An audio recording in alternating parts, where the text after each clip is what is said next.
विद्यार्थी मित्रांनो, आज आपण बघणार आहोत स्टँडर्ड 9चा मॅथ 2चा प्रॉब्लेम सेट 2 बघणार आहोत. ठीक आहे. त्याचा फर्स्ट क्वेश्चन आहे, select the correct alternatives and fill in the blank in the following statement. First आहे, if a transversal intersect two parallel line then the sum of interior angle on the same side of the transversal is option C 180 degree. Second आहे, the number of angle formed by a transversal of two line is option C, answer is the 8. Third आहे, a transversal intersect two parallel line if the measures of one of the angle is 40 degree then the measures of its corresponding angle is option A 40 degree. हे answer येणार आहे.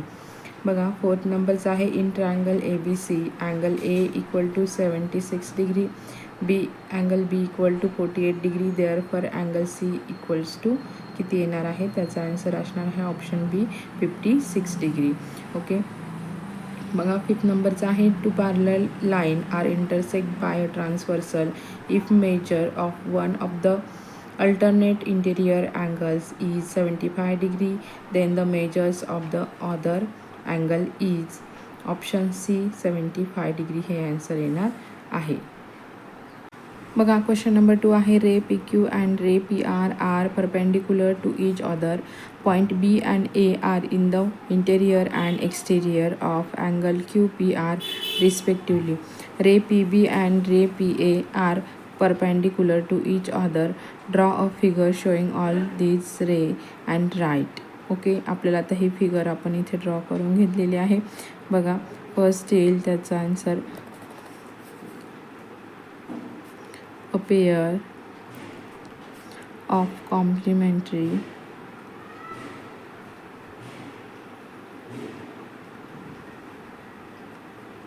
Angles. Solution आहे angle QPB and angle BPR. Okay. ही येणार आहे BPR and angle RPA. बघा, angle QPB आणि दुसरा अँगल आहे BPR आणि इथे BPR अँगल RPA. ठीक आहे, समजलं. सेकंड येणार आहे इथे, अ pair of supplementary angles.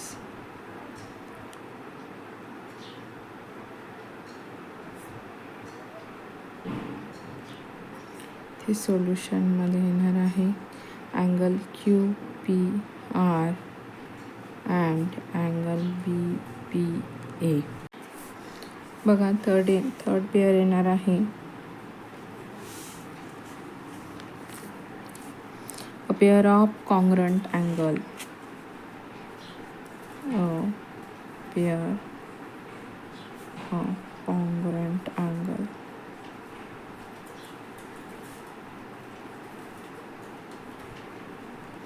Okay. ते सोल्युशनमध्ये घेऊया आपण angle QPB congruent angle RPA, angle QPR congruent angle BPA. ठीक आहे, समजलं. थर्ड नंबरचा क्वेश्चन आहे, prove that if a line is perpendicular to one of the two parallel line then it's perpendicular to the other line also. Okay. मग इथे गिवनमध्ये घेऊया आपण, line N is a transversal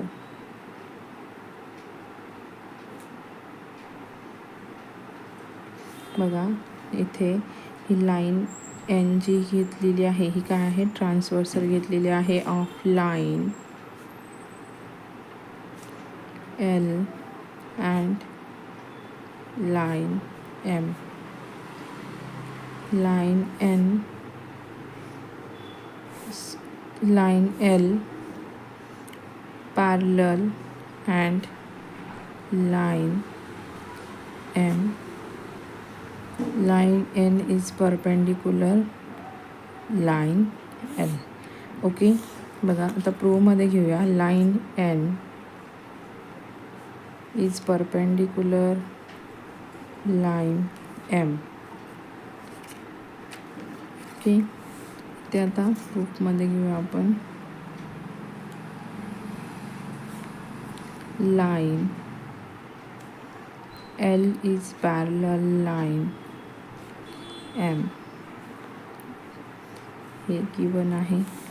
okay, therefore angle X is congruent angle Y. Angle X हा angle वायला काय आहे, congruent आहे. हे फर्स्ट येईल करस्पॉन्डिंग अँगल्स येतात हे.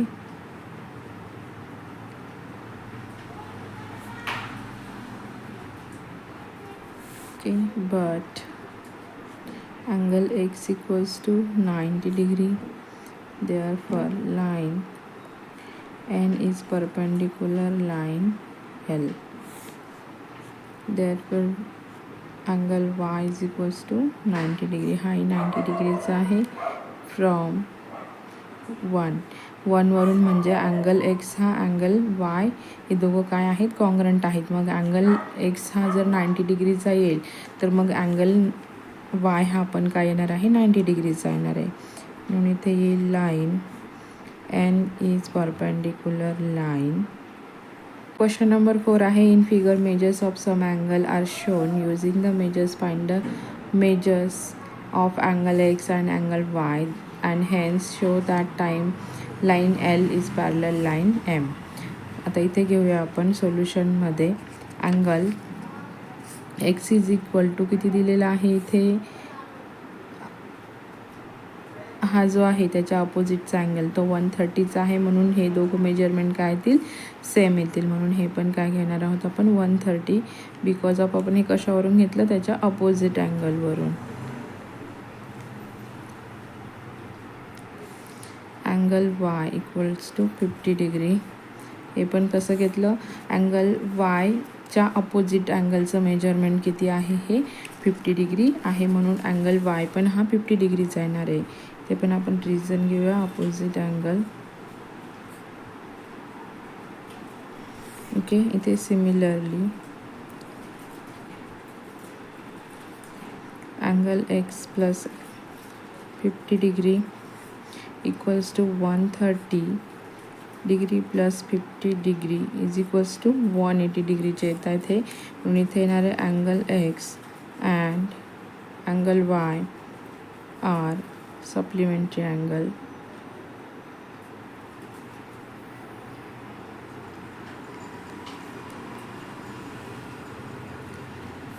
Therefore, line L is parallel line M. Interior angle test नुसार.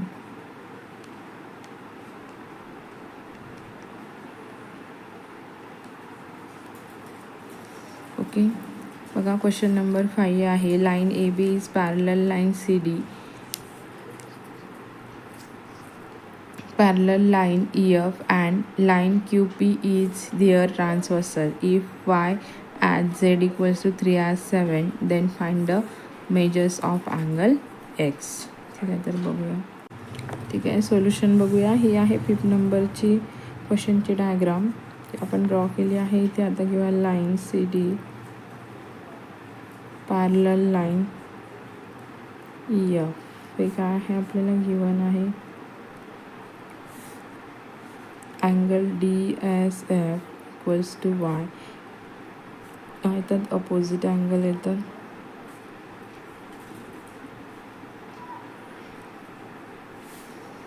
Y as to Z equals to 3r7. हे पण काय आहे आपल्याला गिवन आहे. Let angle Y is equals to 3m, angle Z is equals to 7m घेऊया आपण. Okay, मग इथे येईल angle Y plus angle Z equals to 180 degree. हे काय झाले, इंटेरियर अँगल्स. इथे घेऊ आपण 3m plus 7m equals to 180 degree.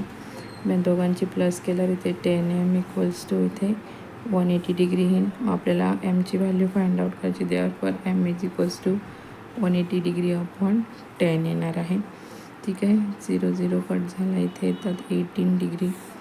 ठीक आहे. इथे therefore Y is equals to 3m equals to 3. वायची किंमत येते 18 डिग्री इक्वल्स टू 54. इतका आन्सर येणार आहे हे. इथे z equals to 7m equals to 7 into 18 येतील. तर इथं पण आन्सर येणार आहे त्याचं 126 डिग्री. इथे line AB is parallel line CD. हे काय आहे? गिवन आहे. Angle x plus angle y is equals to 180 degree. हे आहेत interior angles. Angle x plus 54 equals to 180 degree. Therefore angle x equals to 180 degree minus 54 degree. Therefore angle x equals to 126 degree इतकंच measurement येणार आहे.